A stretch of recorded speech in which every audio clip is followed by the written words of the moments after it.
is VPP based. US Sailing many years ago went through invested several $100,000 in getting MIT to come up with a program that would predict the velocity of boats. And that's become very useful to us in a number of ways. Not only do we handicap this particular event, but over the last several weeks, or several months I should say, we've been doing a lot for the PHRF group. And in the last week and a half or so, we've been doing a lot of work with fixed propellers. If any of you race PHRF, you know that in your fleet you get 3, 6, 9, 12 seconds a mile, and now US Sailing is actually taking a hard look at that. We think 6 seconds a mile is not enough, as we are looking at it scientifically. Good job, US Sailing. Typically. Well done. On Tuesday this week, I also want to let you know that the U.S. Coast Guard came to visit US Sailing, and they're very interested in our VPP program. Right now, if the U.S. Coast Guard gets a search and rescue operation out in the Atlantic, they start off with a lat-lon and a statement that says the boat's heading toward Dublin at 3 miles an hour, or 3 knots or something. That's about as far as they can go.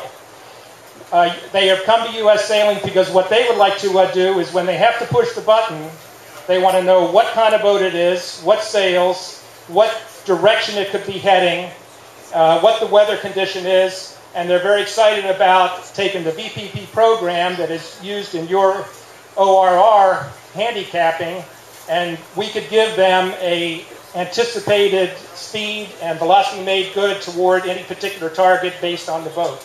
So the U.S. Coast Guard is very interested in that, and part of the reason is that last year, not this year, but last year, the cost to run a Harrier jet was $95,000 per hour. So they think if we can get them a little more accurate search and rescue, not only will we save you taxpayers money, but we will also be helping in the safety of the search and rescue. One thing US Sailing doesn't do is we have nothing to do with weather or lake flies. So good luck, and let's all meet up in Mackinac and have a great race.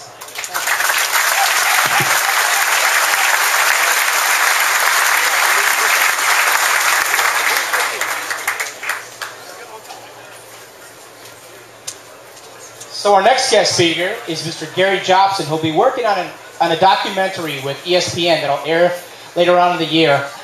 So if you could all join me in welcoming Mr. Gary Jobson.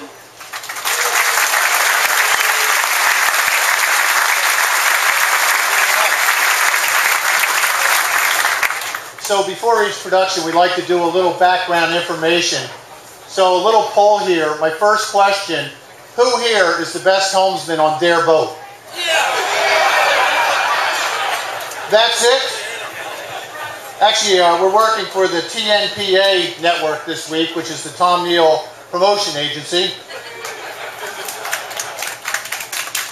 That's it? Well, anyway, first of all, Roy, Disney, records are made to be broken. And even though the forecast might be something, you never know on this lake what it could be. So my next question is, who here is out to beat the record? They're after you, Roy. We got a virtual race. Anyway, we have cameras going on 10 boats in the fleet.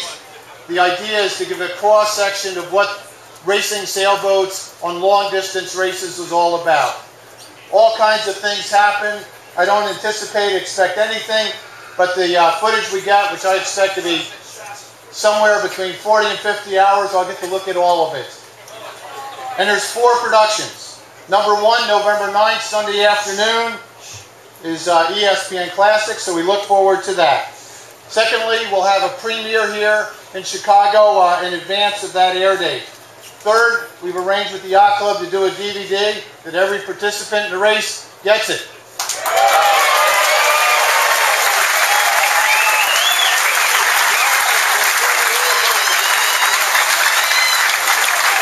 And fourth and most important, after this is over, I usually put a little clip reel together. And if you don't want to be on this particular one, just remember how to spell my name and checks are accepted. So I'd like to thank our primary sponsor of the television production, Rolex, that does a lot for sailing, along with Goujon and Land's End, North Sails, and Gill. And it's, thank you. So 3 years ago, I did the 100th anniversary of Charlie Barr breaking the transatlantic record that was finally broken in 2005. And 2 years ago, another light air race, Roy, and the Newport Bermuda race, the 100th running, or the 100th year of that. It's actually the 46th running. And I'm looking forward to the best Mac ever and look forward to recording that. Thank you very much.